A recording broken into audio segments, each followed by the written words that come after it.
Hatvet PHARMA welcomes you to the ocean of practical knowledge about small animal practice. That is Hatvet's YouTube channel. Dr. Chandrasekhar sir is a renowned clinician having a clinical experience of more than 20 years in small animal practice. He has pursued a postgraduate degree and a doctorate in veterinary clinical medicine. Currently serving as a professor in the Department of Veterinary Clinical Medicine at MVC Chennai, he specializes in veterinary medical oncology and small animal internal medicine. Hatvet family extends a heartfelt gratitude to Dr. Chandrasekhar sir for sharing insightful content with our fellow veterinarians. Thank you, sir.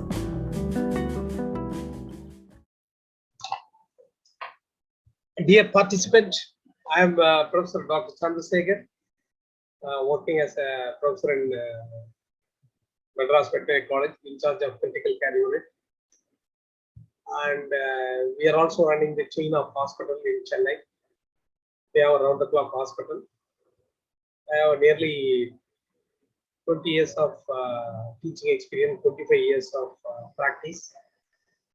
And we want to tell you about the importance of physical examination in a critical care patients. Before getting into the critical care patients in detail, I want to tell you the importance of neonatal care. Neonatal care, it's extremely very important, and the parameters which we are going to understand or see in a critically ill neonatal patients, that will give much more information to the practitioners in terms of welfare of that particular animals.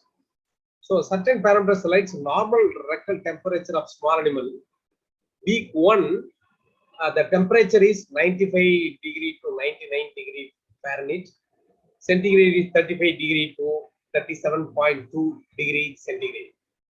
In week 2 to 3, the temperature goes up to 97 to 99, 97 to 100 degree Fahrenheit. In centigrade, 36.1 to 37.8 degree centigrade.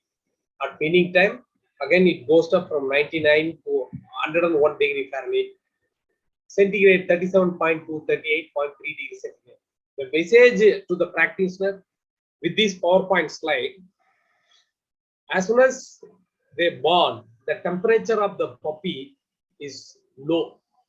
That means you are not supposed to examine the patient on the chill table. For example, majority of the table in veterinary practice, they have a stainless steel table. When you have an air conditioning, the stainless steel table itself having low temperature, with the availability of air conditioning, again the temperature is low. And when you bring the puppy and putting it on the table, the temperature again it will become low. So the message with this slide is, you need to have some warmer on your examination table, or you can have some blanket or some dry cloth. If you can keep it on the table, or supporting with hot water, putting in some drinking water bottle, you keep it. Adjacent to that, you keep the puppy for examination. That will give a lot of relief to the critically ill puppies when they are in the week 1 stage. This is about this slide. Now, weight gain. Weight gain, certain parameter I want to tell you. It should double their weight. Every 10 to 12 days, the weight gain of the puppy, double the weight it has to gain. Especially kitten, every 14 days, the weight they should gain. Assessment of vital parameter, temperature, heart rate, pulse rate, respiration rate is very, very important. Assessment of viability, that is very important. Active puppy is keep rolling and keeping some noise, this sound will be there. If you don't see that, and if you see any changes in the vital parameters, that means you need to address that problem. You need to give the proper medications or proper treatment to the critically ill puppies. And again, vital sign neonatal and pediatric dogs. See, when they are born, the heart rate is ranging from 200 to 250. First week 220, the second week 212, third week 190, fourth week 156, and fifth week it 208. When the adult, the heart rate become 100 to 130. So with this itself, puppies, when they are 0 to 24 hours, if they are having less than 200, you can say bradycardia. If they are more than 260, you can say tachycardia. Similarly, there are normal values is given. So lesser than that, you can think that is bradycardia. Higher than that, you can name it as a tachycardia. Similarly, respiration rate, as soon as they born, its range is from 15 to 35. At fourth week, 20 to 36. When they are adult, to 20 to 24. The temperature also, subnormal when they are born and slowly increase. You see, 34.4 to 36 degrees centigrade. Then again, first week 36.1 to 37.2 degrees centigrade. Then 36.4 to 37.1 degrees centigrade. And similarly, it goes on, it is increasing. When they are adult, it's ranging from 38 to 39.5 degrees centigrade. When you come to the blood pressure, systolic blood pressure, as soon as they born, 54 by 30. The 54 is the systolic, 30 is the diastolic. And then when they are fourth week, 70 to 45. When they are adult, 130 to 8. And then checking the blood pressure, you need to have a special Doppler blood pressures. And that is commercially available. But you are not supposed to use the BP that is used for a human being. You need to purchase the Doppler BP. The Doppler BP, you can able to identify the exact blood pressure of that particular ailing animal. And some software, the recommendation for using veterinary Doppler BP, there are certain recommendations they made. There are some software applications, especially for veterinary applications available in the vet Doppler. So if you can use that, you will have a better reading, and you can give a better treatment to the ailing animals. Similarly, hematological evaluations healthy neonates. See the RBC 5.6 to 8.5 million per cubic liters. Hemoglobin 13.7 to 19.6 gram per deciliter. PCV 39 to 57. And then essential parameters, total WBC count 7.5 to 9.5 thousand. 7,500 to 19,900 microliters, it should be there. And when compared to the adult, you can see that the WBC range is 7.5 to 9.5. Anything less than 7.5 to 7, less than 7.5, they are leukopenic, and more than 19.9, you can say leukocytosis. And the neonatal hematological value is very important to tell the correct prognosis to the owner, and apart from that, give a better treatment to the ailing animals. Similarly, the normal biochemical value in young dogs. See, the reference are given in the PowerPoint slide, and some of the essential thing I would like to focus. And all your ALT, alkaline phosphatase, AST, and all, ranging from 4 to 107. 12 to 94, 13 to 15, 6. Blood urine nitrogen 0 to 15. And then calcium, it's ranging from 7.2 to 12.8 milligram per deciliter. Creatinine, you can see 0.5 to 1.4 milligram per deciliter. You see the GGT is ranging from 0 to 7 international unit per liter. The blood glucose ranging from neonates 65 to 100 milligram per deciliter. In adult, it is ranging from 70 to 150 milligram, but here it is 65 to 110 milligram. And you see the phosphorus value 2.3 to 6.5 milligram per deciliter. In case of adult animal, it will become it's anywhere around 5 milligram per deciliter.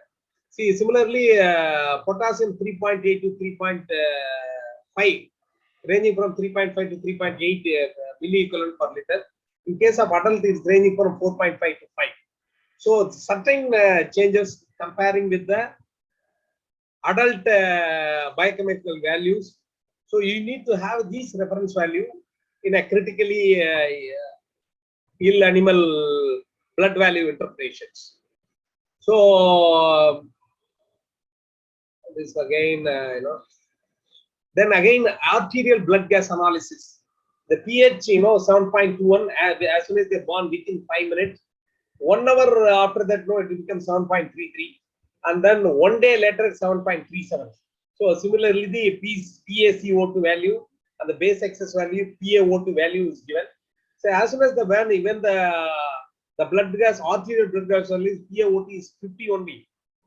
Within an hour, it is 63. Within 1 day, it has become 73. So keeping this value, you need to address the neonatal problems. This is an upward scoring system for routine assessment of newborn puppy viability, short-term survival prognosis. There are scoring systems for neonatal puppies. Heart rate 180 beats per minute, respiration rate 6 breaths per minute, reflex irritability absent, motility flaccid, mucous membrane cynatics. So these are all, the scoring is 0. If it is 180 to 220 beats per minute, the scoring is 1. And then the 2, the heartbeat is going up to 220 beats per minute.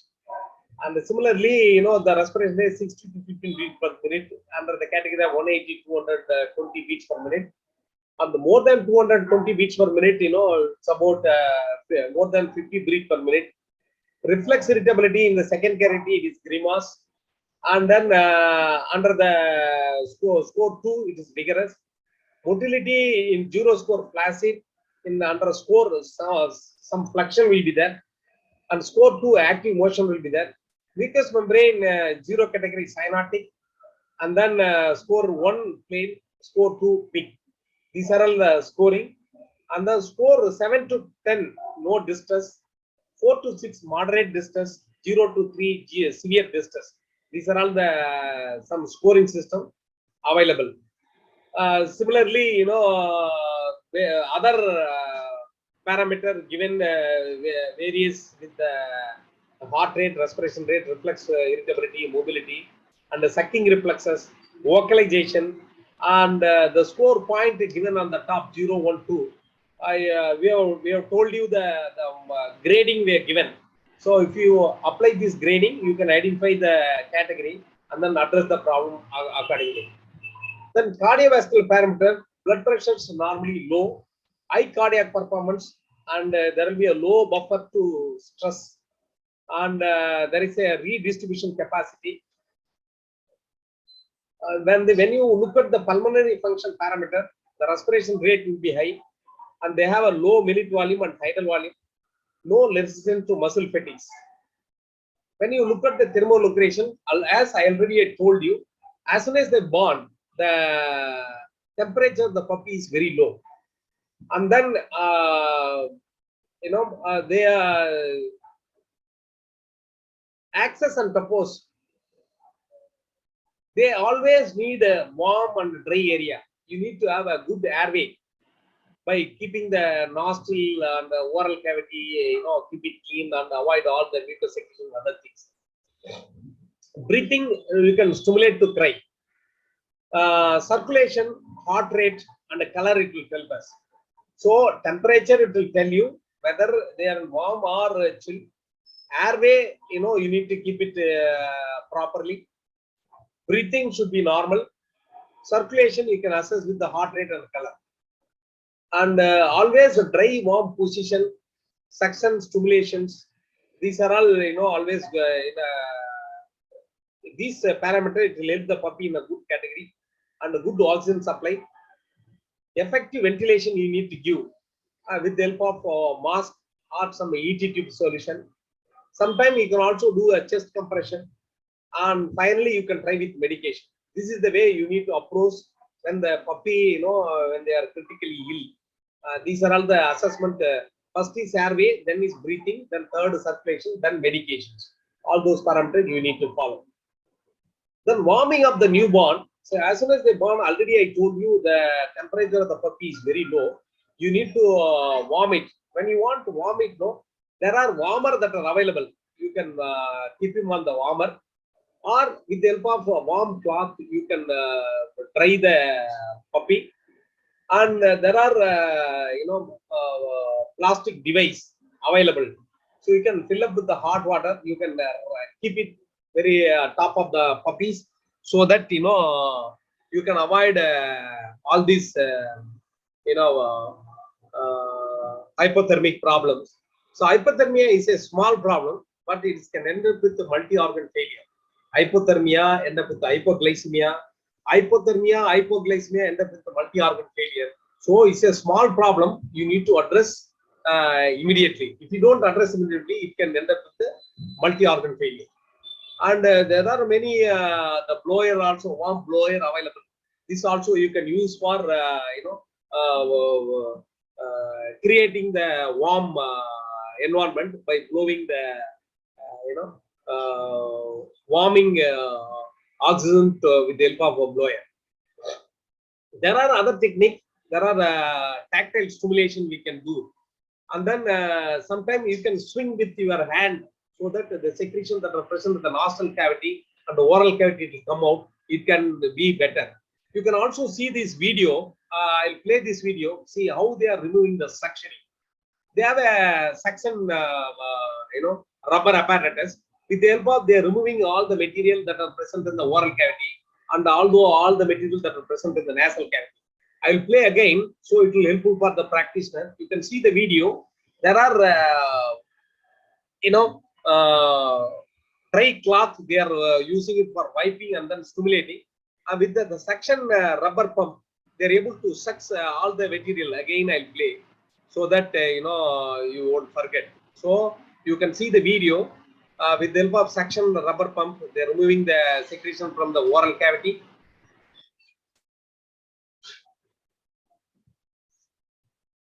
And similarly, you can also move from the nasal cavity, so that it will breathe better.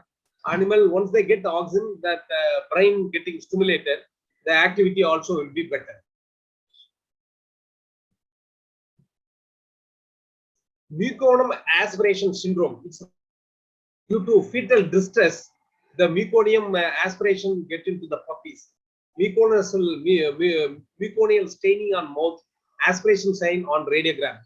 Tracheal suctioning. In those cases, you can do suctioning and with 100% oxygen supplementation, and this will help in the initiation of respirations. Sometimes while doing this, there is every possibility you will also create a tracheal trauma, and this will end up with the bradycardia and apnea. These parameters you need to keep in your mind. Then assessment of spontaneous breathing. Breathing, you need to initiate. The heart rate should be 120 to 140 breath per minute. Mucous membrane should be pink and it should be stable. And when they're having normal heart rate and when the hypnic condition, you need to do a tactile stimulation. And you need to give oxygen and also maintain with the positive pressure ventilations. The another is endotracheal intubations, quite challenging in neonate, and the tongue will be large and not mobile, and they have a narrow airways. And there is a possibility of this procedure, there is a laryngeal spasm. And what you need to do, 12 or 14 or 16 gauge intravenous catheter. Intravenous catheter, you can cut the tip, that catheter can be used, and you can intubate as a ET tube. Start with the inhalation pressure of 20 centimeter water and hold the initial breathing for 2 to 3 seconds. And then you can increase the pressure up to 30 to 60 centimeter of water, so that it will initiate the attempt lung. It does not damage the lung. Hatvet Pharma presents its flagship brand, HatCure, the ultimate plasma expander to treat hypovolemic shock in small animals.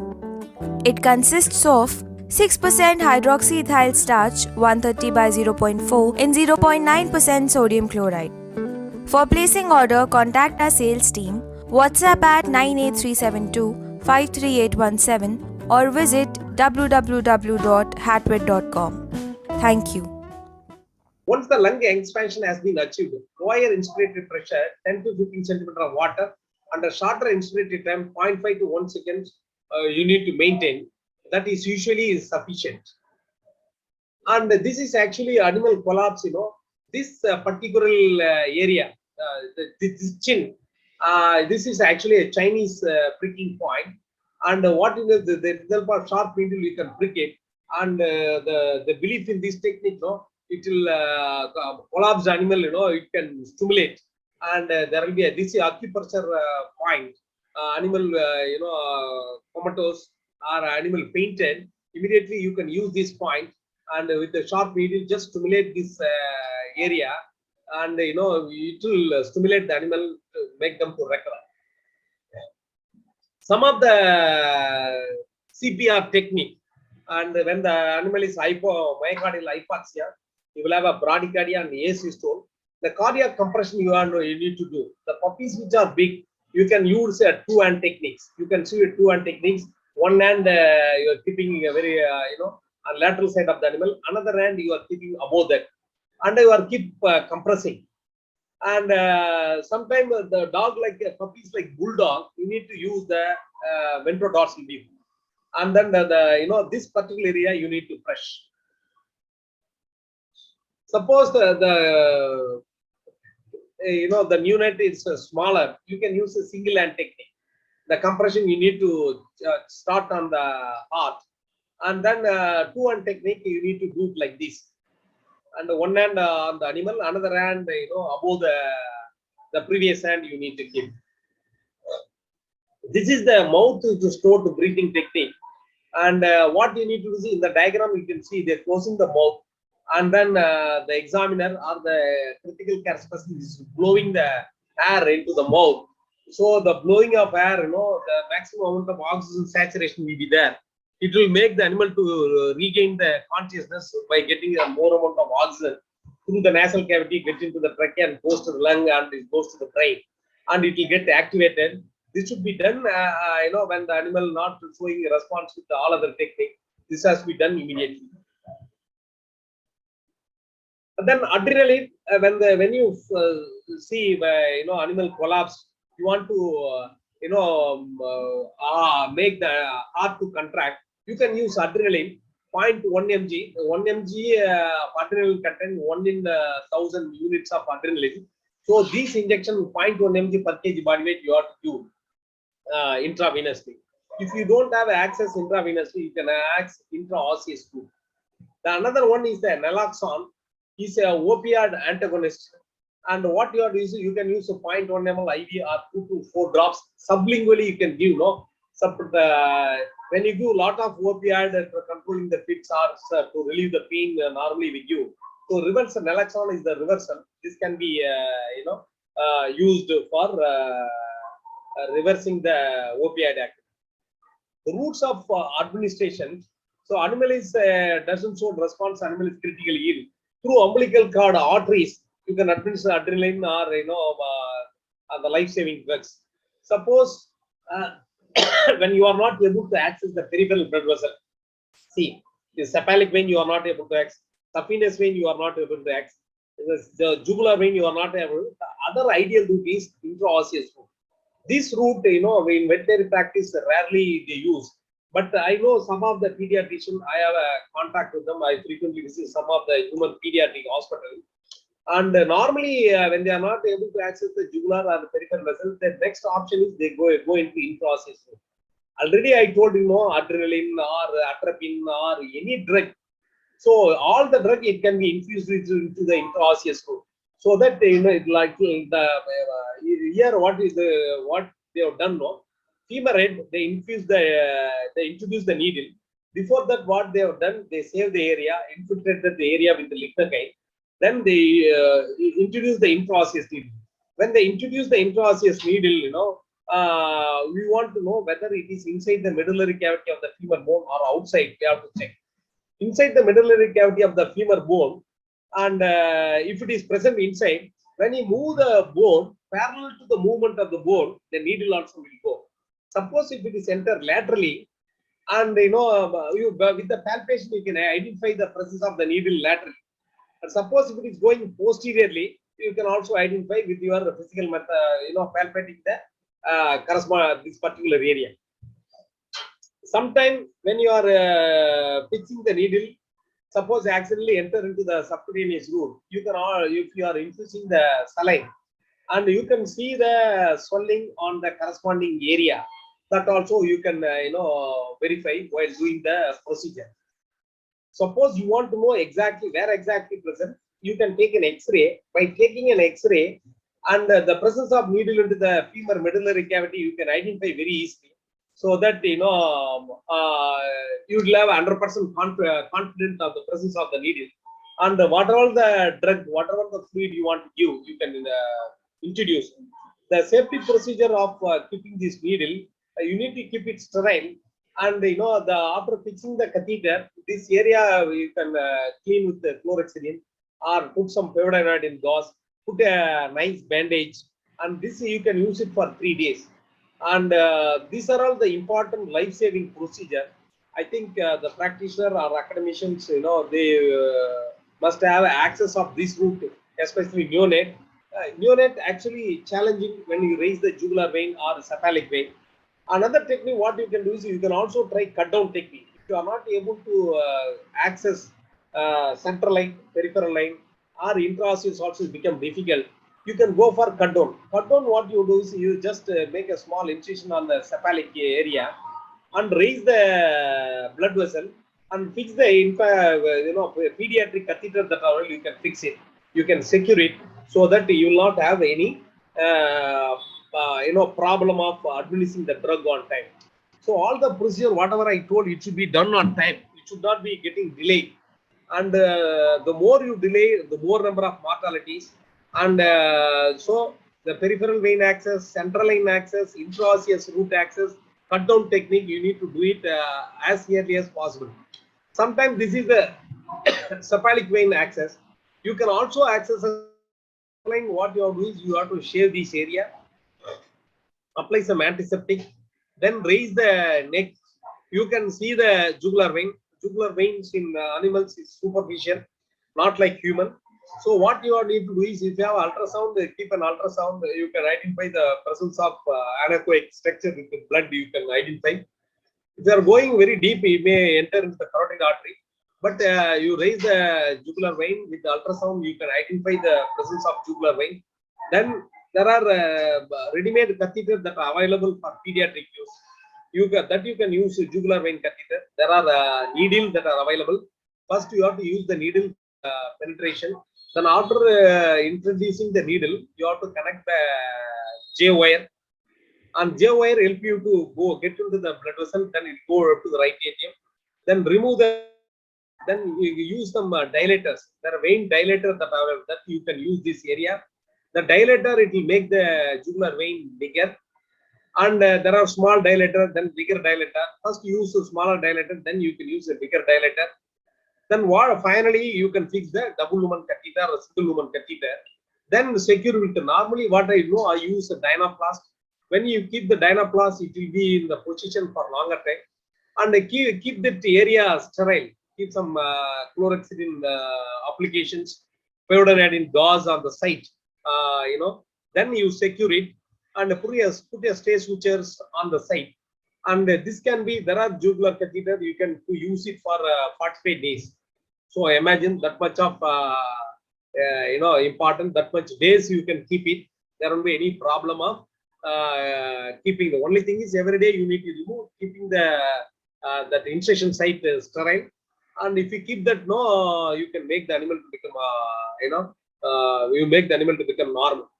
And another thing, critical care specialists, when they examine the patient, check all the catheter site. Suppose you are missing a cephalic vein, check the catheter whether it is uniformly present, or any kinking is there, or any swelling, or any infection is there, that you need to check.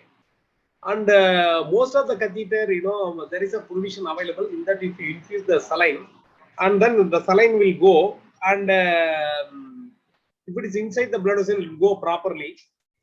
And normally there won't be any swelling. If it is subcutaneous region, you will find the swelling. That also you need to check.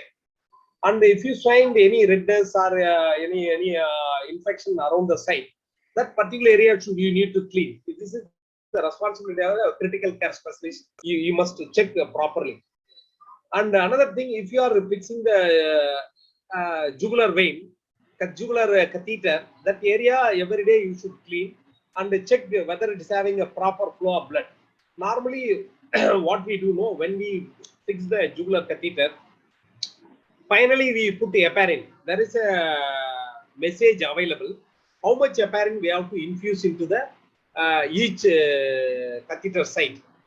If it is arterial line, how much? If it is venous line, how much? Normally 1.3, 1.4 like that, the heparin loading dose is given. That much you have to infuse, so that next time when you are opening, there won't be any clotting. Only the loaded heparin you can suck and remove it. Then you can see the flow of blood, and then administer your dextrose or calcium or Ringer's lactate, any fluid, whatever you want. This area can be used for longer time. And another important thing is critical care specialist. You must come with a special dress code, and you must wear gloves, and you must have friendly approach with the animal, and see that the comfort of the animal. I told you, catheter site checking, jugular site checking, animal response. You see, the almost in a comatose state. Just by asking the name, just call the name, and you can keep checking all the vitals, take the temperature, and check the respiration rate.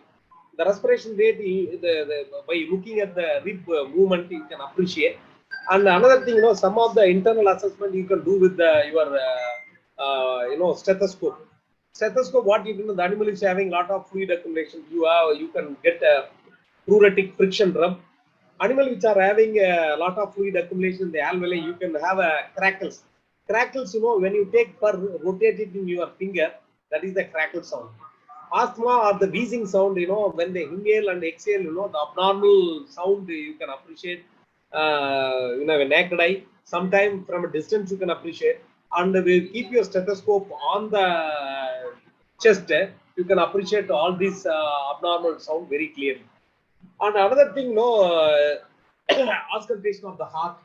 Now the animal is this side I am approaching. Right side, fourth intercostal space. The fourth intercostal space, you have a tricuspid wall. And the tricuspid normal heart rate is lubbed up. Instead of lubbed up, if you get lubbed up, then there is a systolic murmur.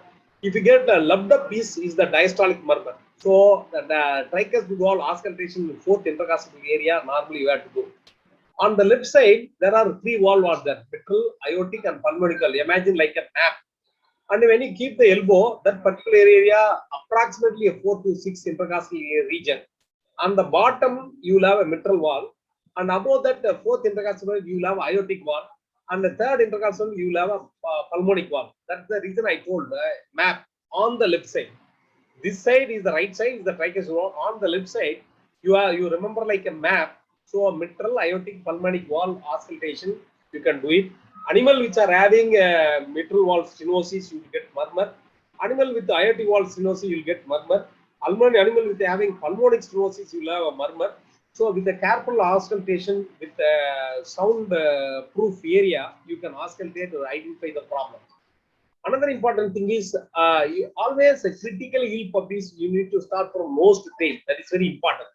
In the picture also, the animal is comatose, it doesn't even respond. But normally what I do, I start from nostril. Nostril, I'll check whether it's having any secretion in the nostril. That I will check. The another thing, I will also check any secretion from the eye, I'll check. And then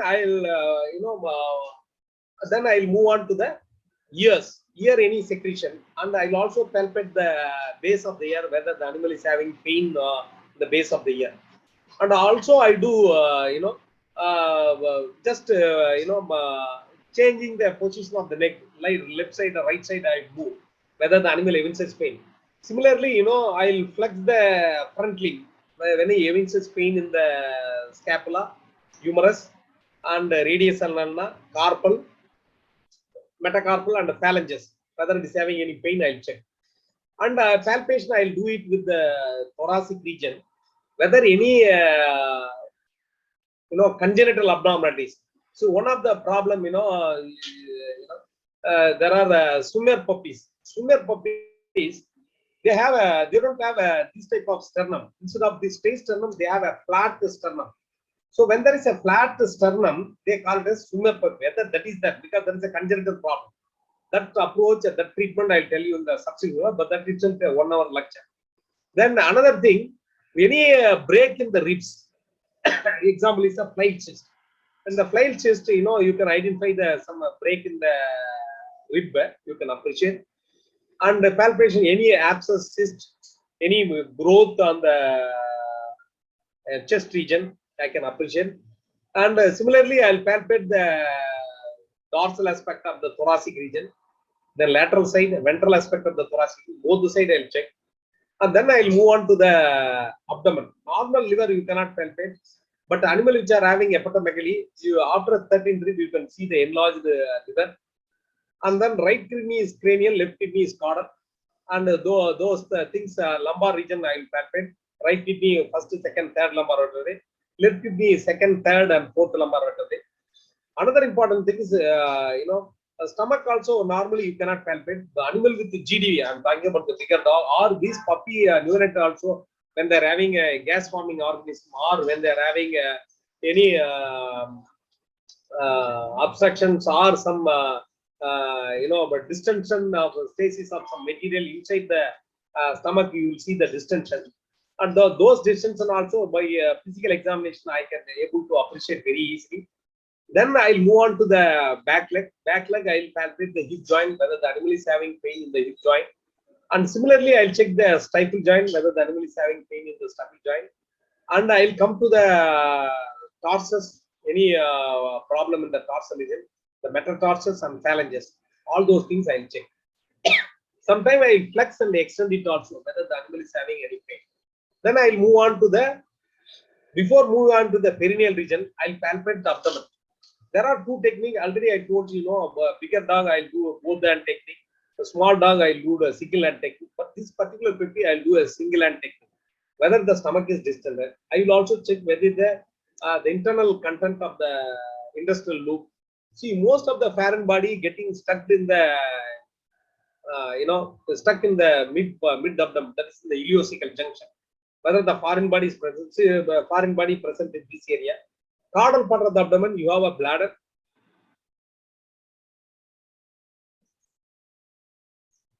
Whether the bladder is distended or not, or it is empty, all those things I'll check. Then I'll move on to the perineal region. And some of the puppies, they have a ARTERIAL attracting. Then anus getting closed. And so those things I'll check. And if that is there, there will be a fecal stasis, they will have a distended abdomen and the animal become unconscious. So if you see that ARTERIAL attracting, you need to remove surgically, you have to create the opening. And I'll see the reflexes in the back leg. And similarly, I'll check the reflexes in the front limb. I'll see the pain reflexes, whether they're able to withdraw the limb. Similarly, I'll check the pain reflex in the back limb, whether they're able to withdraw. All the neurological examination, I will also teach you in the subsequent slide with the bigger animals, because certain parameters we can apply to the bigger animals. I will tell you what are the parameters. Normally, you look into that and how to go about it. So there are other parameters. You can also identify the problems from a distance. As soon as they bring the animal in a critical care, from a distance itself, there are 5 animal. You need to categorize which animal need an emergency attention. Suppose animal coming with the bleeding, it needs emergency. Animal coming with the GDV, it needs an emergency. Skin problem or lameness problem, animal is walking, that you can give attention later.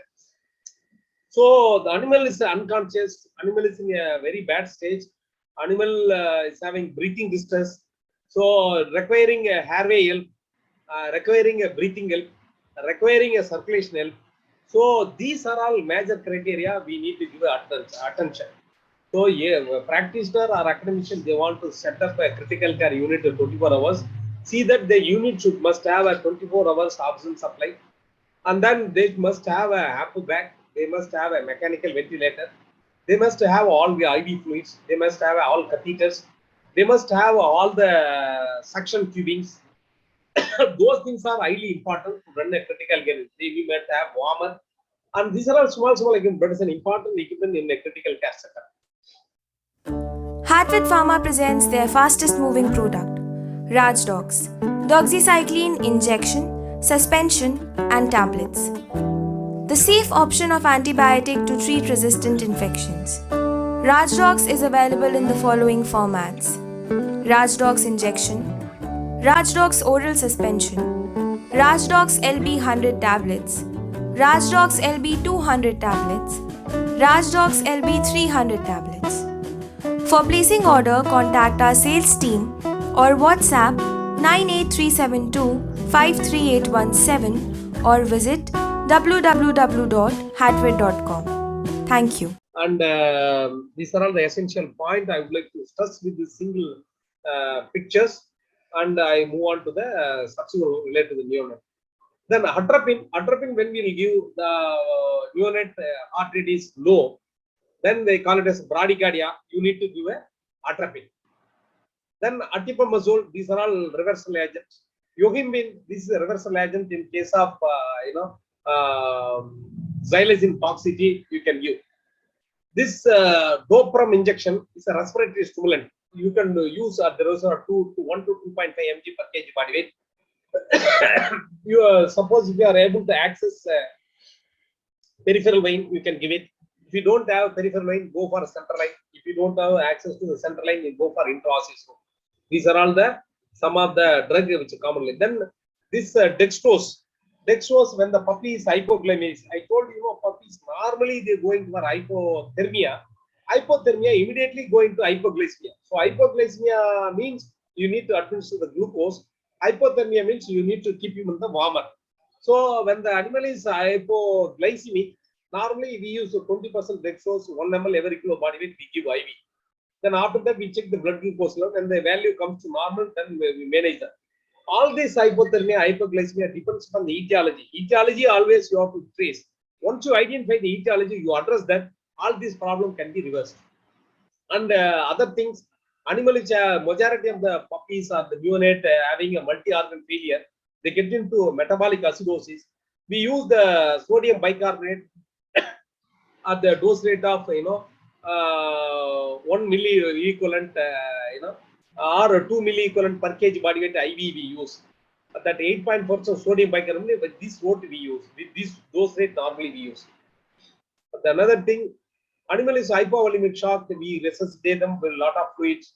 And the normal IV fluid of preference when the hypovolemic shock, they need only crystallite, we give them crystallite with the use Ringer's lactate. And then hypovolemia due to some trauma, suppose the animal lost a lot of blood, we go them with blood administration, blood transfusion, blood bank setup. And that I will tell you in the next class. That itself a separate topic. But even then, hypovolemia due to anemia, due to blood loss, we have to give a blood at the dose of 10 ml to 20 ml per kg body weight. Normally 10 ml per kg body weight will give. Again, approaches we need to address. You can give by cephalic vein. If you have a difficulty, you can like central line. If you have a difficulty, you can try with intraosseous route. These are all the different routes wherein you can administer the blood. Animal with hemorrhagic syndrome, we can also administer the vitamin K1, 0.01 to 0.1 mg vitamin K injection intramuscular. You can administer. There are hemorrhagic syndrome cases, it will help. And then when there is hypoglycemia, I told, suppose the blood glucose is 35 to 40 milligram per deciliter newborn, and 40 to 50 milligram in 2 weeks time, and that has to be addressed. They are having this value, there will be incoordination, seizure, flaccidity, weakness, or coma will be there. Normally our preference of 20% dextrose is ranging from 10 to 20% dextrose also can be used. The dose what they mentioned 2 to 4 ml per kg body weight can be used. Sometimes oral gavage, lavage means you are taking, gavage means you are infusing. You can infuse this dextrose containing fluid through oral cavity. There are small tubes that are available. You just introduce, pre-measure the length from the 13th rib up to the oral cavity. Then, for example, this is the tube which I am going to introduce. Pre-measure the length from oral cavity to 13th rib. Mark the area. Then you can introduce. and then take this dextrose containing fluid, introduce oral cavity, so that you will get enough quantity of glucose. You can avoid incoordination, seizure, flaccidity, weakness, or coma. So hypoglycemia is a small step in the diagnosis in the critical care injury, especially neonate. Administering glucose also is a small step, but that will save your puppies from seizure, weakness, coma, and death. So this is the way critical care unit, the small tips, it will give a maximum relief. And then critical care surgeon, the critical care specialist, critical care intensive, you must give him with the dress code. You should not come with ordinary pant, shirt like that. You must come with the dress code, and you must come with the face mask. You must come with the cap. You must come with the sterile gloves. You must give the separate shoe, so that any animal with the emergency, you should be accessible. You can attend all the patients, and on time will be available. And then the doctor keeping also should be routine. You should not keep the same doctor for round the clock, so you will not be giving a proper attention. So to give a proper attention, you need to give the doctor's team, technician team, nurse team round the clock. Every 8 hours you have to change. And keeping the accessories is very, very important. Suppose hypoglycemia, I am going to administer the glucose. Imagine that 20% dextrose is not available, I will not be able to save the patient. And if the dextrose is available, if there is no butterfly needle or the catheter, I will not be able to administer. And if I fail to administer, if I don't have a oral gastric tube for puppies, I will not be able to do. So the message to the hospital owner, critical care specialist, academician, and the practitioners, and the industry people, so you must keep these things ready well in advance. So industry, pet animal industry also, apart from the marketing the drug, they must come up with the small device. And many times we import, and the importing the small device become expensive. So industry should concentrate preparing our own product, so that we can minimize the cost, and we can help the vets, and we can indirectly help the pet parents, indirectly help the veterinarian also, so that industry also gets some revenue if they are having a small catheter, like a small tube, small catheter. And the maximum catheter are imported, maximum orogastric tube are all imported. It's the right time the industry should concentrate keeping their apart from drug they are keeping, they can also focus preparing the small equipments, small catguts, which will help the, for example, here the oral gastric tube, tubics, catheters, all those things, if they are preparing here itself, it will save many number of patients. And then already I told you hypothermia, chill temperature. These are all the common problem in critical children. I will address hypothermia is the top in the critical care unit. So in this case, you need to give a warming fluids. Warming fluid, it should be of you can have you should warm up the fluid in the warmer. Suppose if you are keeping the refrigerator, already the body temperature of the puppy is 89.6 to 93.2 degree Fahrenheit is low. And if you are giving a fluid which we kept in the refrigerator and giving to the puppies, again it will become hypothermic. We may miss the patients. The message to the practitioners, and warm the fluid. And once you warm the fluid, you administer to the intravenous route. If you don't have access, go for intraosseous route, so that the critically ill puppies or kitten can be reversed. And the most important thing is hypothermia. It can also going for hypoxic state. So you have to give the oxygen. These are all combination: hypothermia, hypoxia, hypoglycemia, coma, multi-organ failure, death. So these are all serious. My message to the student, academician, practitioner, intensivist, the hospital owner. So see that there are enough warmer in the critical care unit. If you don't keep enough warmer, then it will become problem. Most of the intensive care unit which I have seen globally, all are air conditioned. Already puppies, they are coming with the hypothermic stage. You must have a dry room. So wherein the puppy or kitten, when they are hypothermic, immediately take it to the dry room, and you may have warmer or incubator. Keep the animal there. You can warm it up, and the animal critical condition can be reversed, and all the multi-organ failure can be minimized. and the puppy, or the kitten life can be saved. This is a small step, but it is an important step. I think the listener probably they'll keep the air conditioned room and also dry room separately, so that they will not have the problems. And some people, they say air conditioning, already air conditioning is there, they want to change warmer, and that will take another 5-10 minutes. By the time the animal condition will go down, you may miss that. So keep the warmer room separately, so that you will avoid all these problems. Then suppose the animal with the dehydration, when there is hypovolemic shock, so you can administer the fluid at the dose of 40 to 45 ml per kg in the hypovolemic patients. Normally 10 ml to 20 ml will follow. Animal with the severe dehydration, how do you assess? One of the important simple techniques, capillary refilling time. Whether they are newborn or adult animal, you just see the buccal mucosa, press the buccal mucosa, the capillary refilling time within 2 seconds, it should get the perfusion. If we don't get the perfusion, then animal is in the dehydration stage. Another important thing, before doing a capillary refilling time, open the buccal mucosa, and if the buccal mucosa is moist, that means enough amount of perfusion is available. If it is not having enough perfusion, and the dryness, it will give a dry mucosa, that itself give a clue. So that we have to administer the lot of fluid, and then the problem can be reversed. Hypovolemia, you can administer the fluid on time. In those cases, administration of fluid, whether the cephalic vein route or subvenous route, if we fail, go for a central line. If it is not able to do it, go for intraosseous.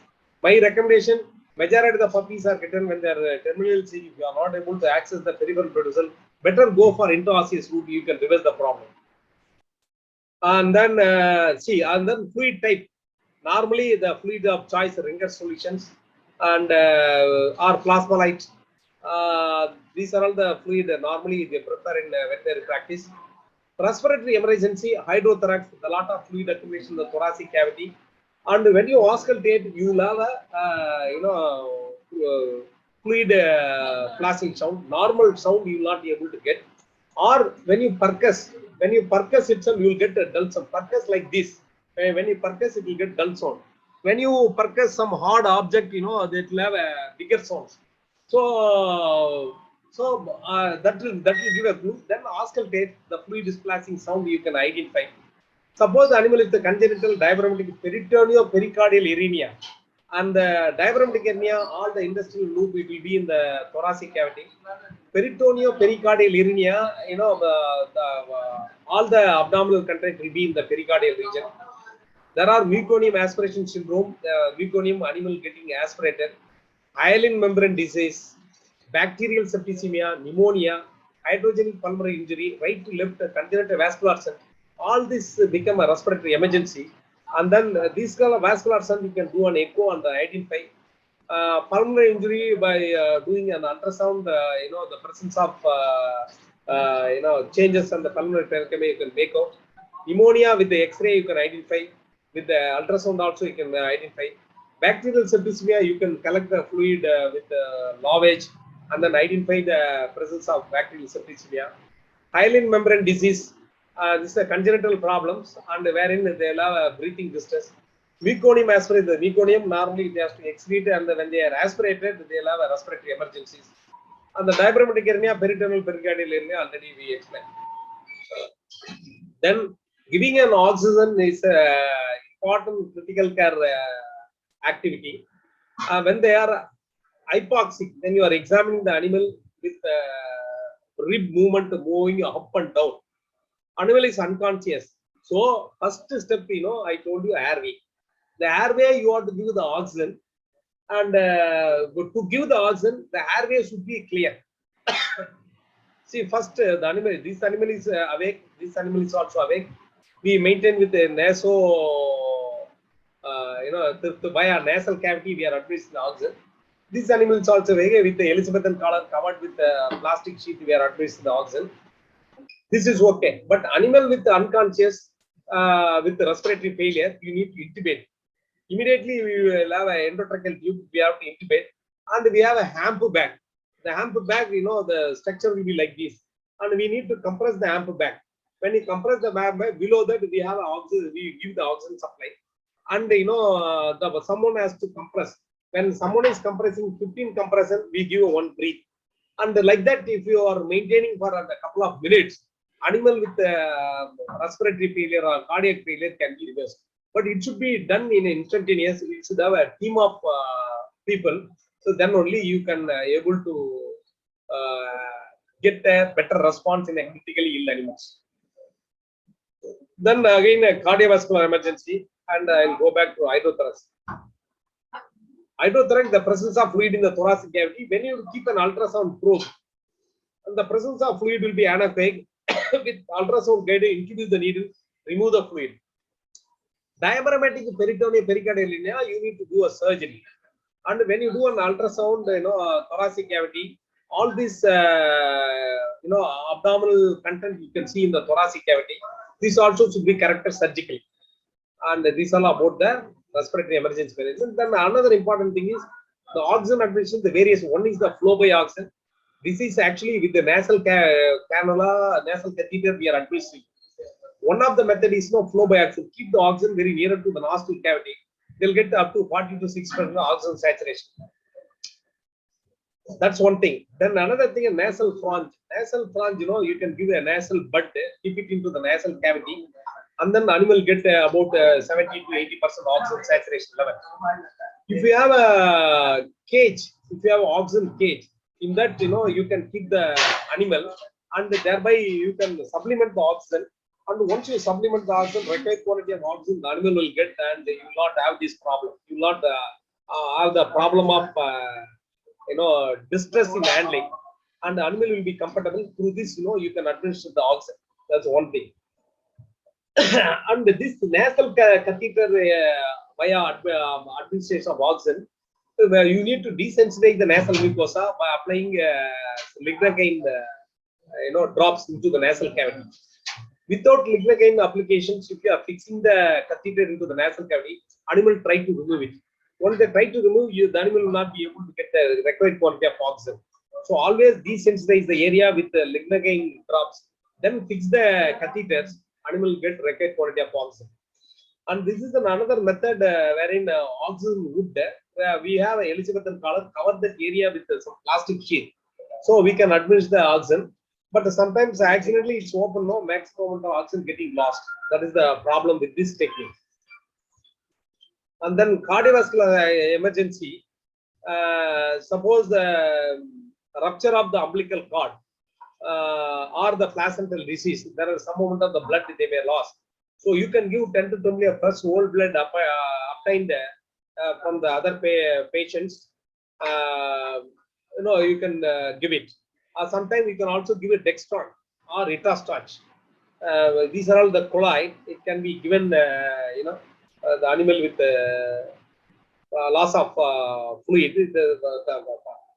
Preliminary we can do it, but after that, we can also collect the blood from the placenta and then give it to the patients. Hemorrhagic syndrome, already we told animal which are having, hemorrhagic disease. Vitamin K also can be administered. There is a 0.01 to 0.1 mg intramuscularly. And providing the dam with the 5 mg of vitamin K daily during gestation may prevent this syndrome. So when you suspect the case of hemorrhagic syndrome in a puppy, so what you can do is you can administer the vitamin K, 5 mg vitamin K to the dam, so that when they deliver, the puppies will get enough quantity of vitamin K, and they will not go for hemorrhagic syndrome. And you can see the tactile stimulations, holding the pup on one hand. The handler gently tickles the pup between the toes, or anyone put using a Q-tip. It is not necessary to see that puppy is feeling the tickle. A time of stimulation 3 to 5 seconds you have to do. You need to tickle it and see that's the way they do a tactile stimulation. And then you see the head held erect.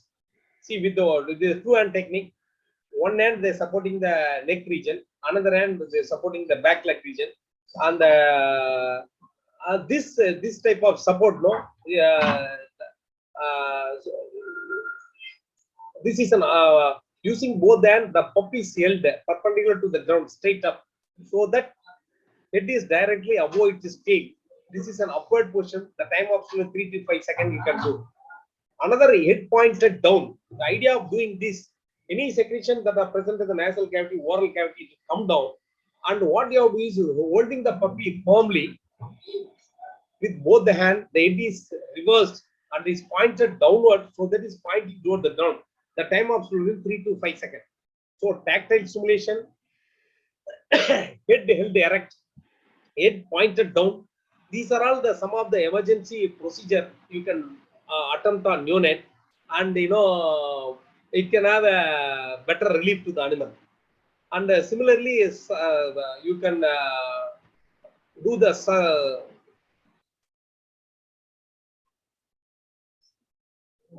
supine position. Hold the pup so that the back is resting in the palm of both hands with its muzzle facing the ceiling. The pup, while on its back, is allowed to sleep struggle. The time of stimulation is 3 to 5 seconds. This is also another technique.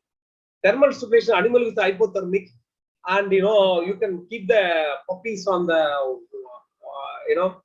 towel. Normally, the towel you can keep it in the warmer and then put it on the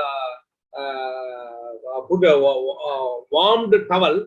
You put the puppy above that, they will get enough quantity of warmth, so that the hypothermic problem can be reversed. And okay.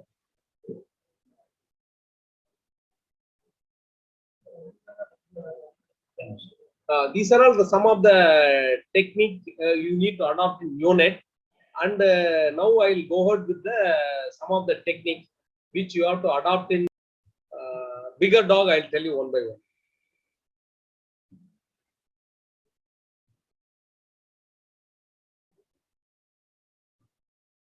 Okay, some of the point, the bigger dogs, what are the point you need to address, in a critical care unit. I told you some of the point you have to observe in the neonate.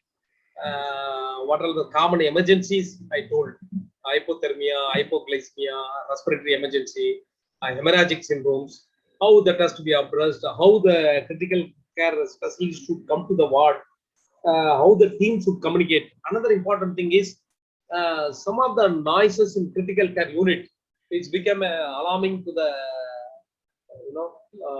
puppies or the kitten or the adult dog. Some of the sound already the critical care unit, there are a lot of sounds.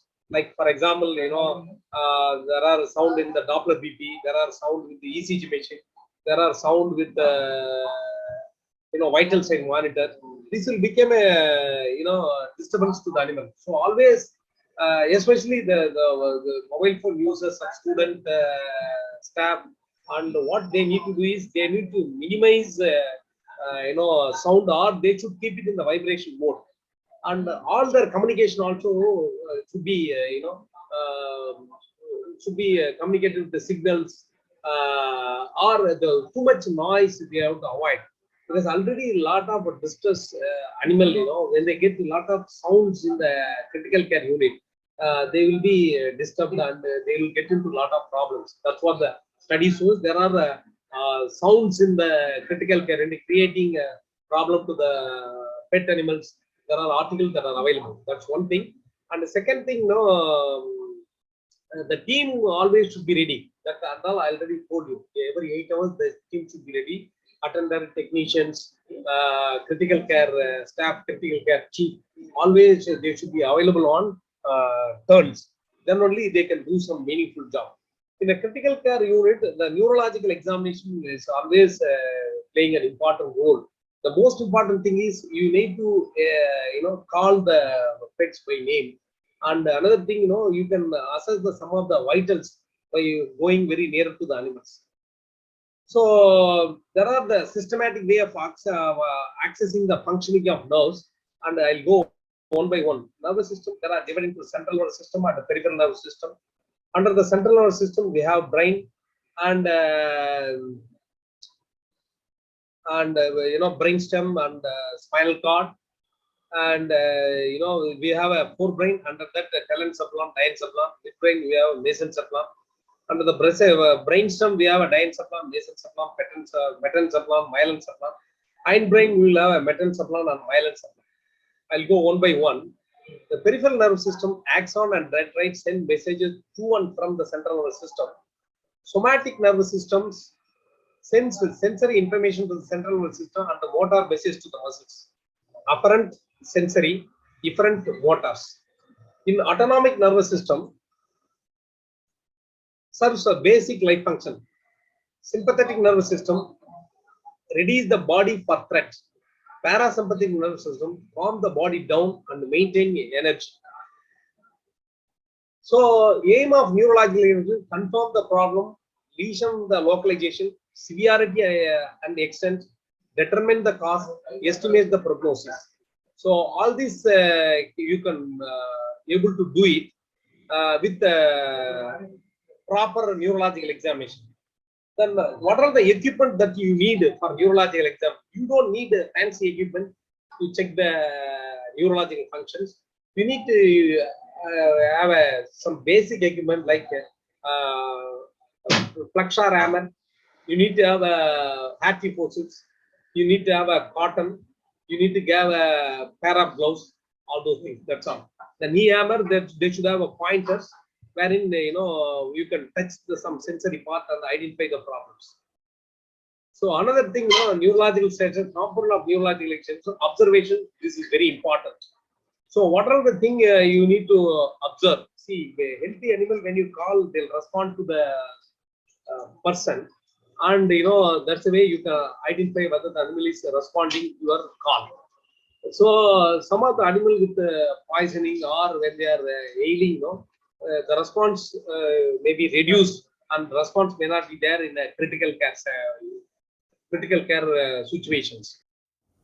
Hatvet Pharma presents its flagship brand, HatCure, the ultimate plasma expander to treat hypovolemic shock in small animals.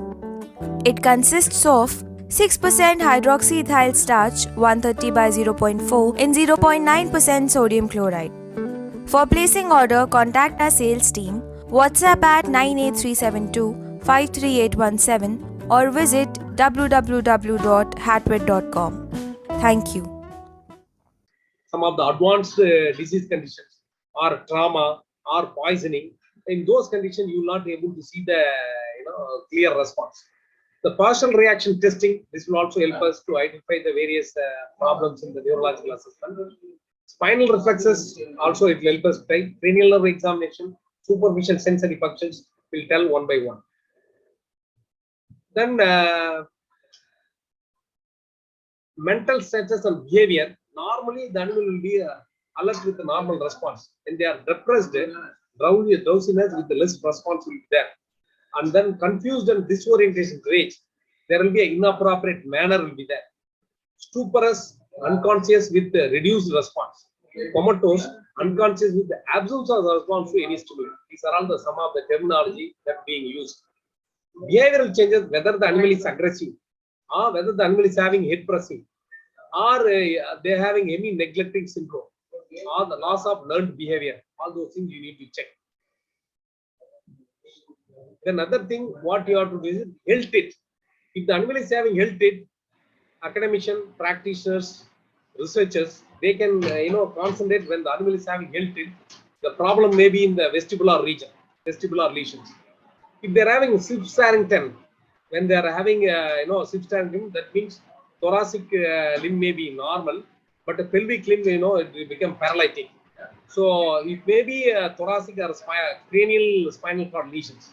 If the animal is having a spinal cord curvature, maybe a vertebral lesions. Then when the animal is having decerebrate rigidity, lesion, rostral brain or stem lesions may be there. These are all some of the classifications. And then scoliosis, lateral deviations, lordosis, abnormal position, kyphosis, ventral deviations.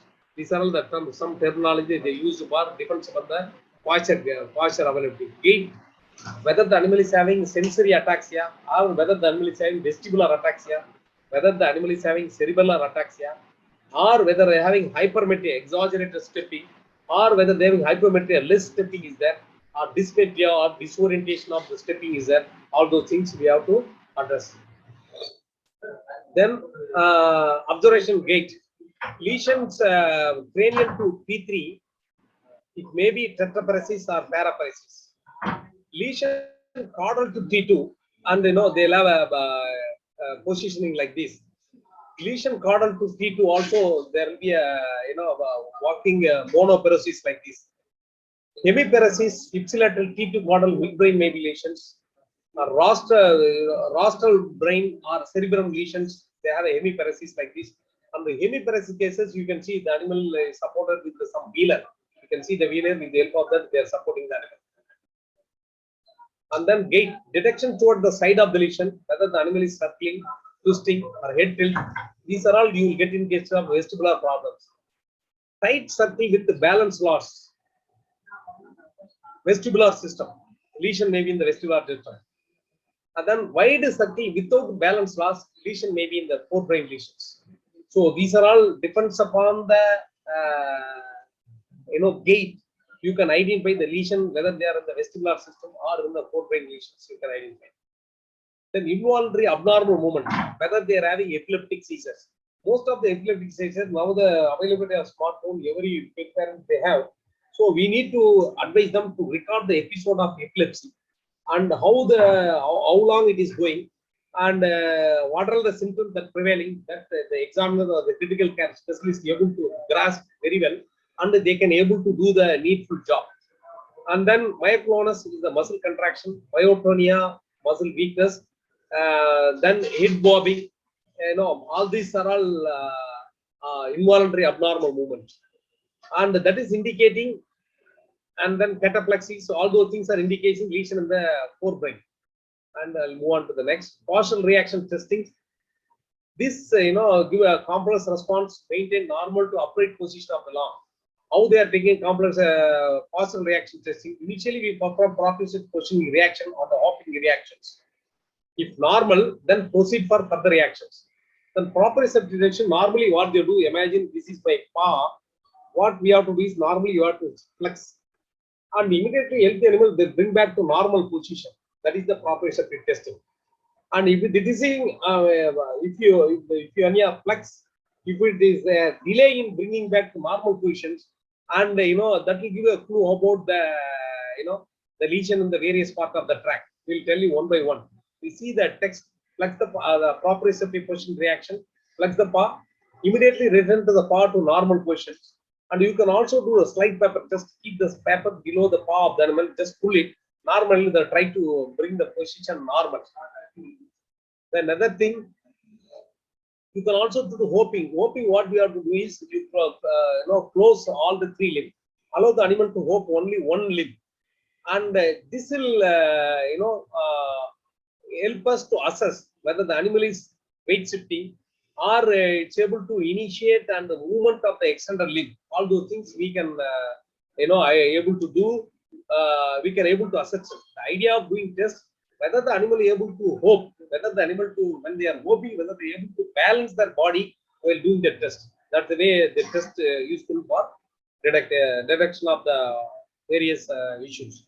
And the wheel borrowing reactions. Wheel borrowing, what we have to do is, you have to lift the back leg, allow the animal to walk on the front leg. Similarly, you can do it with the back limb. You have to lift the front limb, allow the animal to walk with the help of hind limb, and this will help to test whether the animal able to balance their body with their walking with the front limb and hind limbs. Assessment of slow initiation of this wheel borrowing can be caused by cervical spinal cord, brainstem lesion, or cerebral cortex lesion. When they are dysmetric, when they are not walking, maybe having problem with the cervical spinal cord, caudal brainstem, cerebellum. Hemi-standing, hemi-walking. Hemi-standing means, see, one particular area you have to flex, allow the animal to stand. Normal animals support weight by opposite limb. Abnormal, indicating if they are not supporting unilateral disease of motor cortex, cervical or thoracic cord lesions, or cerebellar region. So all those things, you can make up with this test. Tonic neck reactions. When animal in a normal standing position, you just elevate the head, neck extended. Normal, extend the thoracic limb, flex the pelvic limb. Lowering the head, normal flexion of thoracic limb, extension of the pelvic limb. And then turning head to side, normal slide extension of the ipsilateral thoracic limb, slide flexion of contralateral thoracic limb.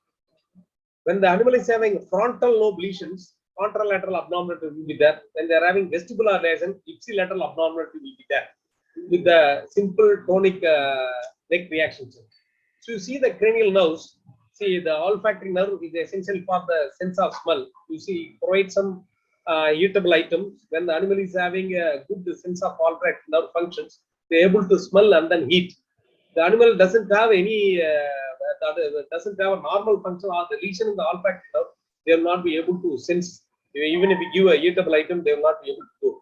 Animal with the comatose, critically ill animals, all these tests it may not be helpful to identify, but semi-conscious animal with little consciousness having other major problems, this you can adopt test. Optic nerve test is vision test normally do. There are several tests given. One of the important tests which normally I do an obstacle test. I keep the obstacle between the owner and the dog. I advise the owner not to call by their name. I advise them to just stand. I'll keep the obstacle in between the owner and the dog. If the animal with proper vision, they leave the obstacle, come to the owner. Animal with having a problem, the optic nerve, they will bumble into the object. So that's the way you have to identify the problem, the optic nerve. So you can see the oculomotor nerve, and it supplies the various muscles of the eyeball. And then abduction nerve is also supplied to the various muscles of the eyeball. Trochlear nerve is also supplied to the eyeballs. So oculomotor, abduction, trochlear nerve, these nerves are supplied to the eyeball. Any lesion in the oculomotor, abduction, or trochlear nerve, the eyeball muscle movement getting interrupted, and you will have a you will have a lot of interruption in the eyeball movement, and you can see the contralateral movement of the eyeballs. And similarly, the trigeminal nerve, you can see it's where it is originating. It is essential for muscle for mastication. Animal with the trigeminal nerve lesions, they will not be able to masticate. There will be, you can see the atrophy of the muscles, the animal which are having trigeminal nerve lesions. And then facial nerve lesions, the facial nerve, you can see where it is innervating. And suppose the animal is having lesion the facial nerve, and when you touch the facial region, the innervation will not be there. That is about the facial nerve. And then acoustic nerve and the vestibulocochlear nerve, it supplies to the cochlea region of the ear. And when they are having lesions, they will not be able to hear properly. That's the way, and this vestibulocochlear nerve is essential for the balancing. If they are having any lesions, head tilt and circling, all those signs will be there. Glossopharyngeal nerve, you could see glossopharyngeal. I guess supplies to the pharynx and also the tongue region. And animal with lesion in the glossopharyngeal nerve, normal glossopharyngeal nerve is helpful for the swallowing. And if they are having any lesion in this, they have difficulty in swallowing. Vagal nerve, you can see the innervation, the entire thoracic cavity, entire abdominal cavity. This is also helpful for the swallowing and deglutition function. The animal which are having vagal nerve lesions, there is a difficulty in swallowing, there will be a difficulty in deglutition. Spinal accessory nerve, you see the supply to the various skeletal muscles on the dorsal aspect of the thoracic and the neck region. And if they are having any lesion in the spinal accessory nerve, you can see the weakness. The animal will not have any pain response when it touches the trapezius muscle region. Hypoglyceal nerve, the name itself indicating the supplies to the tongue. And animal which are having lesion in the hypoglyceal nerve, they will not be in a position to withdraw the food. And animal which are having lesion, you can see the deviation of the tongue one side, even if it touch, and they will not be able to retract inside. These are all some important cranial nerve function. The emergency critical care unit you need to do. Then the sense of this, everything I already told you, how to assess the olfactory nerve functions, and keeping some eatable item nearer, and you can identify the problems. Optic nerve test, you can also do the Menas test, cotton balls test, and pupillary light reflex. You just bring the light source very near to the eye. Animal which are having good optic nerve functions, it will constrict, and when they're taking away, it will dilate. And if they're having lesion, you will not have this type of response. Then eyeball positions and the movement of the vestibulocochlear reflex. The vestibulocochlear,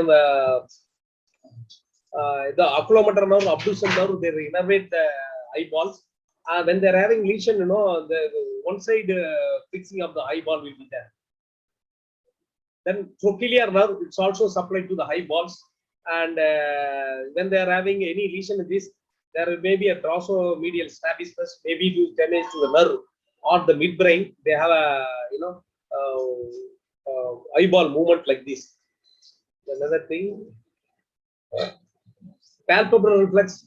Just this is also for fixing the cranial nerve functions. Cranial nerve 5 or the trigeminal nerve just touches the eyeballs, and we just blink it. And then animal which are having trigeminal lesions, they'll have a drooped jaw. And the animal which are trigeminal, they have a resistance to open the mouth. These are all some important signs in the case of trigeminal. And the dropped jaw you can encounter in case of trigeminal lesions. Then facial nerve. The animal which are having a facial nerve lesions, there will be a drooped ear, lip will be there, deviation of the nose will be there,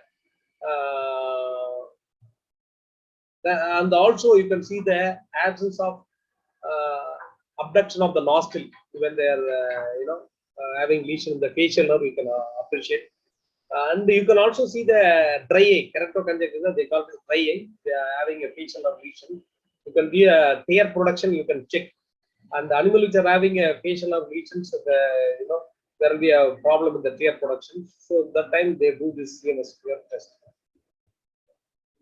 Cranial nerve 8 is the vestibulocochlear nerve, and when there is any lesion in this, and there will be a nystagmus will be there. Normally, when the movement of the eyeball also will move.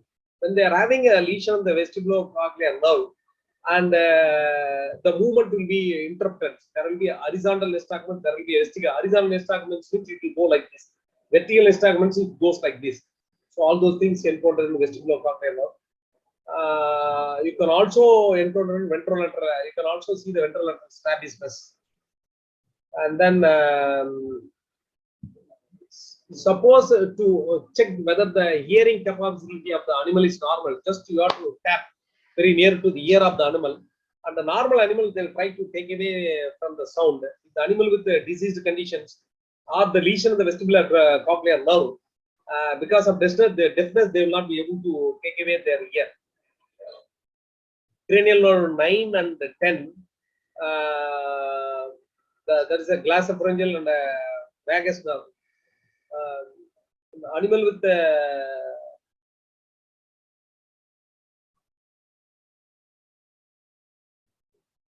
cranial nerve lesions 9, there will be a difficulty in gagging will be there, and then there will be a lesion in the cranial nerve 10. In those occasions, there will be a reflection swallowing mechanism. Already I told you spinal assessor. Normally, what you have to do is just take a forceps, just pinch it. Normal animal with a good spinal assessor nerve function, there will be a contraction and they'll react. And the animal with the lesion of the spinal axis, there will be atrophy of the trapezius muscles. Hypoglycemic nerve lesions, the deviation and atrophy of the tongue, even if you touch, they will not be able to retract. This already I told you. Apply a food paste on nose and see the tongue movement and how it's responding. Animal with the lesion in the hypoglycemic nerve, they will not be able to access and take the food. Superficial sensory nerve functions. Objective of this function, whether hyperesthetic or hypoesthetic, ensure that the animal has a conscious response to noxious stimuli. Testing start from distal to proximal and caudal to cranial. Increased muscle tension noticed when painful areas palpated even under the light anesthesia. Spinal cord, nerve root lesion produced an area of hyperesthesia. Panicular reflex. just evaluation of the cutaneous truncae muscle, most prominent or saddle area of the trunk, reflex absent caudal to the lesion, which disturb the superficial pain pathways. This panicle reflex, just you have to pinch this region. Animal with a good response, you can see the reactions. Animal having a lesion in this pathways, and they will not be able to show this response. Withdrawal reflex of thoracic limbs. Evaluate the integrity of spinal cord segment C6 to T2 as well as brachial plexus and peripheral nerve. Normal reflex, what you do when you are applying a pressure in the thoracic limb paw, normally reflex contraction of the flexor muscles and withdrawal of the tested limb will be there. Similarly, in the pelvic limb, evaluate the integrated spinal cord segment L4 to S1 as well as the femoral nerve and sciatic nerve. Normal flexion of the hip joint, femoral nerve function, flexion of the stifle and arm joint will be there.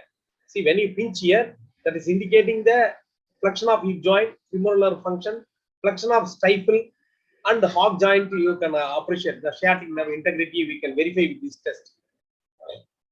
Deep pain is the most useful prognostic indicator of spinal cord disease. Expected reaction is a behavioral response, gentle cry, turning the head, trying to bite or vocalization. When you give a pressure, they try to cry and then they react. But the animal having a spinal cord disease, they will not be able to react to this painful test. Functional organization of central nervous systems. There are motor, there are sensory, automatic. And then motor, they call it as efferent. Sensory, they call it as efferent. Automatic, efferent, and efferent nerve. Motor innervations, upper motor neuron, cerebral cortex, lower motor neuron, all spinal cord segment. These are all innervations of the nerve where it is originating.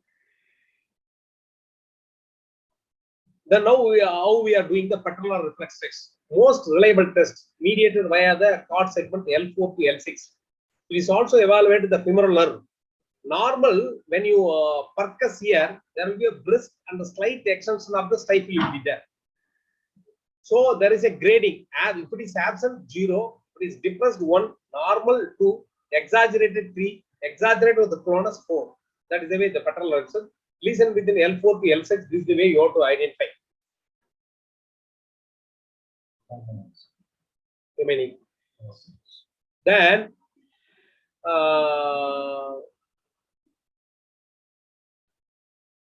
cranial tibial reflex.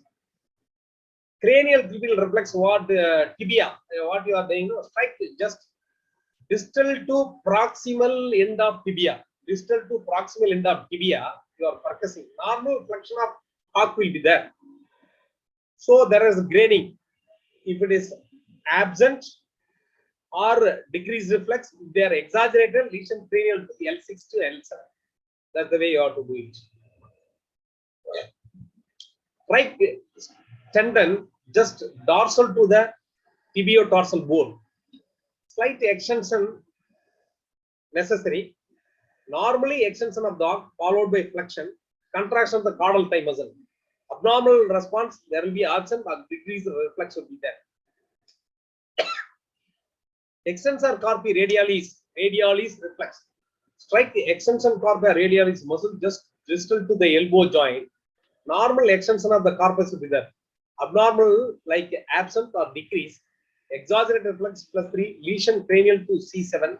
You will have a exaggerated reflex. Triceptal reflex. This we do it in the front limb where we have the triceps muscles. Strike triceps at the brachii, just proximal to the olecranon. Normally, slight extension of the elbow visible. Contraction of the triceps muscle will be there. When they are having lesions, loss of muscle tone and inability to support the weight. Exaggerated reflex, lesion cranial to C7 may be there.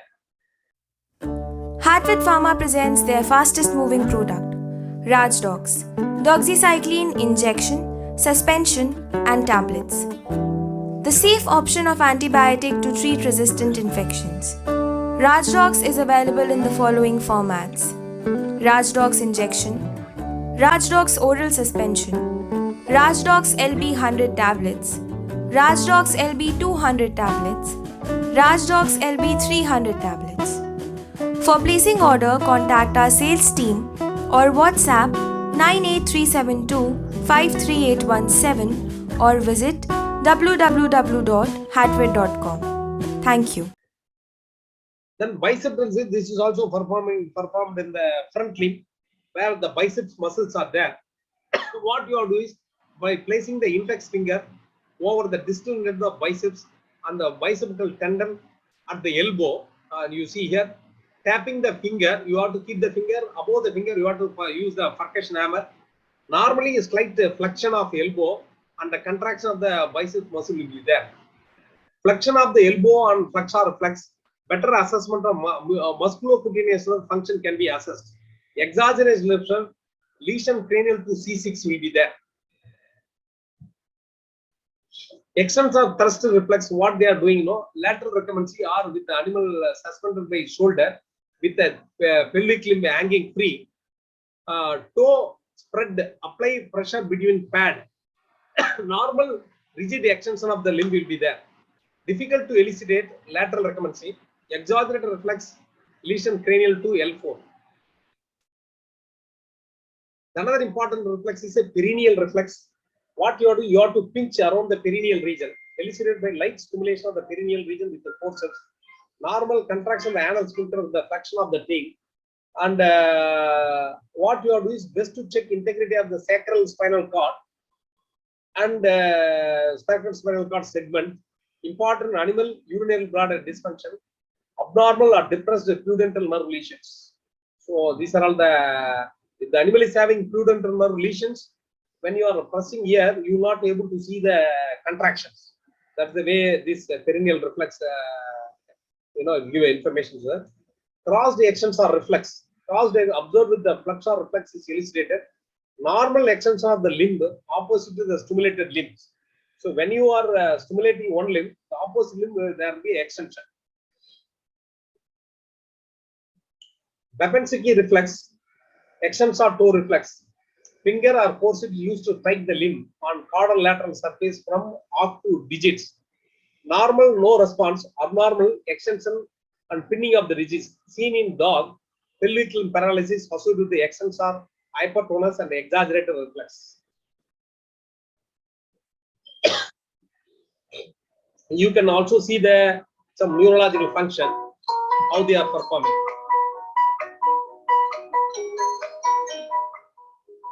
The equipment necessary to perform the neurologic examination includes a penlight, a percussion hammer, and a pair of hemostatic forceps. The neurologic examination is a series of observations and tests done to answer the following questions. Is a lesion in the nervous system present? Where is the lesion located?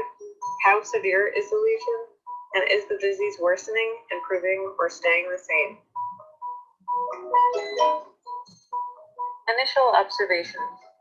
Mentation, head posture, and coordination and function of some cranial nerves can be directly observed. The animal will sniff and eat if the olfactory nerves, or CN1, are functional, and will avoid objects in a strange environment if the optic nerves, CN2, optic tracts, and occipital cortex are intact. By observing reactions to sound while the animal is sleeping, hearing, the cochlear nerve CN8 can be evaluated.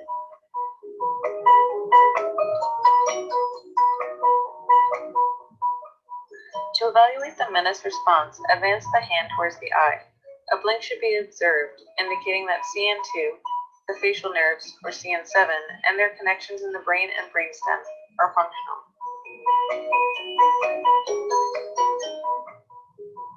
Shining a light into one pupil causes constriction of the pupil tested. This is called the direct pupillary light reflex, as well as the opposite pupil, or the indirect pupillary light reflex. This test evaluates CN2, the ocular motor nerves, or CN3, and their brainstem connection. Touch the palpebrae, tickle the ears, and pinch the lips to elicit movement of these structures and to evaluate the three branches of the sensory portion of CN5, the motor portion of CN7, and their caudal brainstem connections.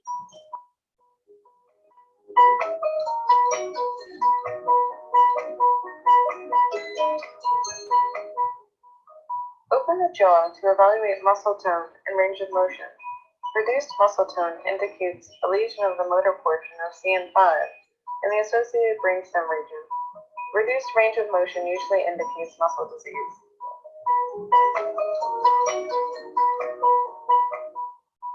Move the head to the left, right, up and down. 2 to 3 rhythmical beats of the eyeball should be observed with a fast pace in the direction of the movement. This is a normal physiologic nystagmus. This tests the function of CN8 and associated structures in the caudal brainstem and cerebellum. When the nose is elevated, the position of the eyeball should be level if CN3, 4, 6, and 8 and their brainstem connections are normal. Palpate the temporal masseter muscles for atrophy and to assess the motor portion of the trigeminal nerves, or CN5. Induce swallowing by external or internal palpation of the pharynx to evaluate the glossopharyngeal nerves, CN9, and vagus nerves, CN10. Palpate the trapezius muscle for atrophy. If atrophy is present, the patient may have a lesion of the accessory nerve, cranial nerve 11, or caudal brainstem. Observe the tongue for appropriate movement and strength and palpate it for atrophy or hypertrophy to evaluate the hypoglossal nerve, CN12, and caudal brainstem.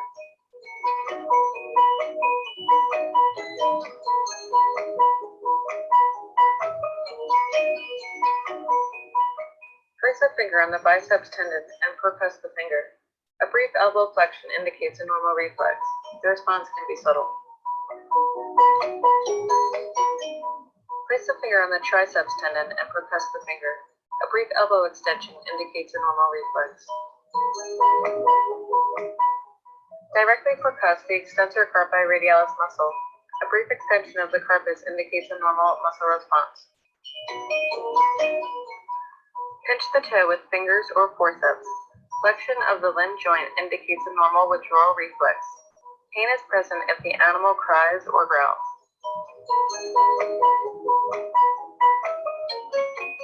When the withdrawal reflex is elicited, there should be no obvious extension of the opposite limb. Such extension is a cross-extensor reflex, indicating a lesion between the brain and C5.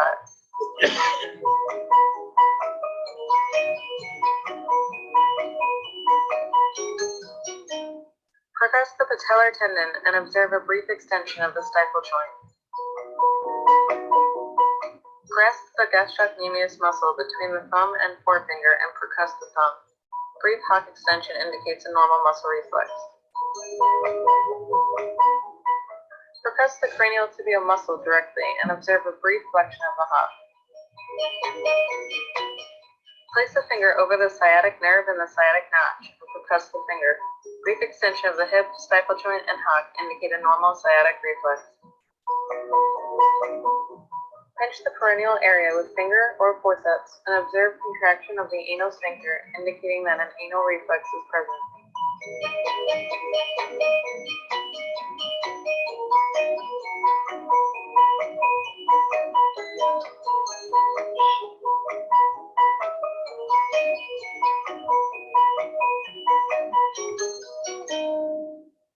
Scraping the tip of the percussion hammer proximally on the metacarpal and metatarsal bones elicits slight flexion of the digits.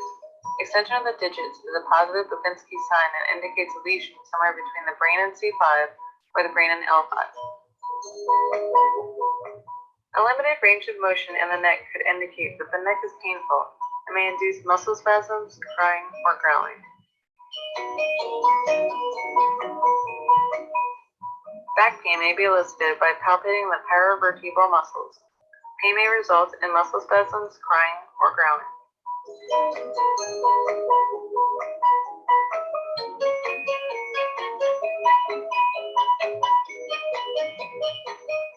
Pinching the skin with hemostatic forceps and observing contraction of the cutaneous trunci muscles indicates a normal muscle response. Superficial sensation is observed if the animal turns to cry or growl.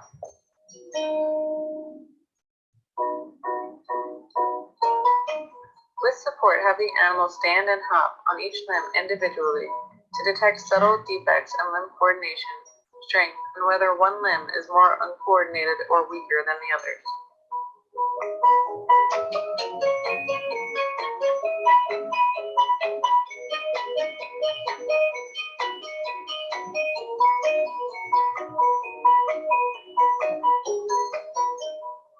Support the animal while making it stand and walk, first on the thoracic limbs and then on the pelvic limbs.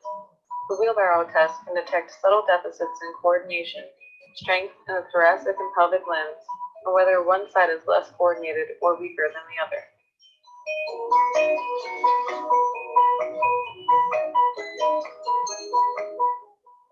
Individually knuckle the paw of each limb onto its dorsum.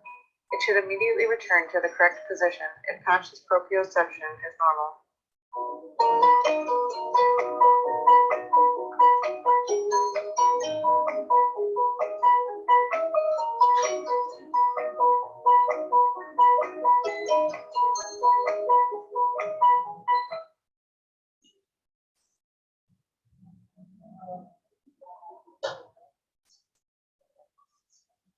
So with this participant, I'll conclude my talk.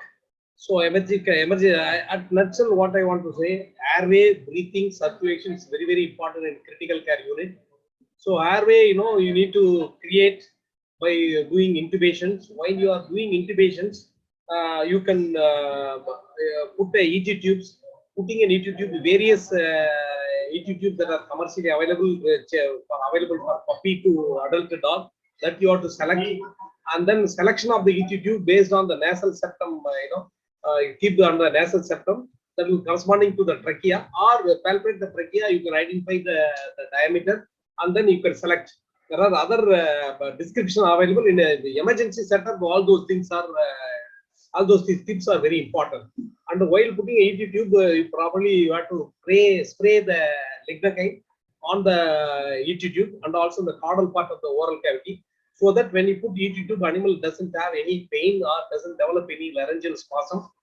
And it should be a team. Even putting an ET tube, the person should open the mouth, another person should focus the light source, or with the laryngoscope with the light source, you can open and put the ET tube. And then the oxygen should be available, whether you can give via air to bag, whether you can give the mechanical ventilation should be available. Then once you created the airway, then breathing you can initiate by administering the oxygen, or by various drug. By using the drug, you can stimulate and make the animal to become revive. Circulation, whether the animal is hypovolemic, you have to resuscitate in the brain. Most ideal fluid of choice in veterinary practice, emergency is the ringus lactate. That ringus lactate you can keep it. Whether it's hypoglycemia, I have to give a glucose. Whether it's hypovolemia due to blood loss, I have to give a blood. Whether the hypovolemia due to fluid loss, I have to give a ringus lactate. So these are all the some of the drug where I can give when there is a hypovolemic shock. And some of the drug that will improve the cardiac contraction, like adrenaline, bradycardia, I use atropine sulfate. And these are all the drug, commonly we use, in emergency of doxoprone when there is a respiratory failure. To improve the respiratory center, we use the doxoprone. And when the animal is having epilepsy, we give the diazepam ready, we give them intravenous route. If they are not responding, we give propofol. If they are not responding, we give them propofol CRI. If they are not responding with diazepam, then we'll go for with the phenobarbital. Even then, the phenobarbital is responding, we'll go with the potassium bromide, and we'll keep them our warmer ready. We'll keep them IV fluid ready. We'll keep them always catheters ready. We'll keep that all the accessory for the small cut down technique. Your scissors, BP blade, suture needle, all those things will keep them always ready in a emergency critical care setup. And much more emergencies we'll subsequently design. I think I want to thank Hatvet, managing director, Dr. Tyagi, my friend. He was my student and he was owning the bigger company. I came to know when I visit Delhi for a CE program for another place. I thought some other person was the owner for Hatvet PHARMA. So I am proud of him. He is coming with the innovative idea of providing the CE program.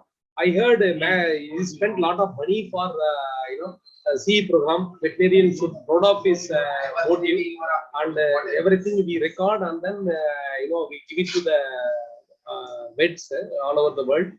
And this is a good innovative program, and coming with see, anybody who can give anybody can give money, anybody can give time, anybody can give their jewels. But giving a knowledge, it will help him for 10 generations. That's what our Tamil poet named called Tiruvallur used to mention in his poet. So that is the way he's helping our future generation also by providing the technical things. I wish him all the best for providing this type of technical program.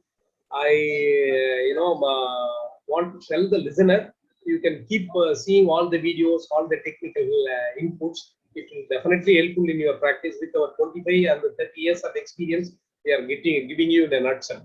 Thank you very much. For placing order, contact our sales team, WhatsApp at 98372 53817 or visit www.hatvet.com. Thank you.